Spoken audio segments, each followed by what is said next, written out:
Maistatuksessa olisi hapatettua voikukan nuppua. Tämä maistuu aika hyvä. Siis sitä voikukkaa voi syödä tälleen. Miltä se maistuu? Ei tää oo pahaa, tää on niinku jännä. En oo tottunut tällaiseen. Mä voin sanoa, että mä oon entinen nirsku. Niin mä kyllä sanon yhdessä. Miekään, mä otan vaan tuon kukkaa ja... Joo.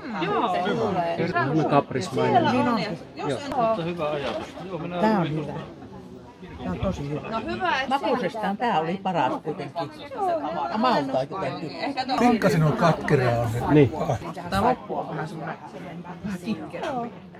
Entäs sitten itsessään kukintoa? No siis... No huomattavasti parempaa kuin raakana. Niin. Kyllä. Tää just jännittää tästä uudet maut. Nää on hyviä. Vau.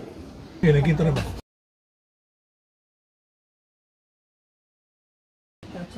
Siinä sitten sitä voikukan karvautta tasapainotellaan niin kuin muilla perusmailla.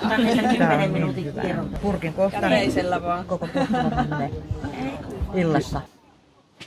Tästä on yksi lempituotteista. Sama juttu. Kyllä. Joo.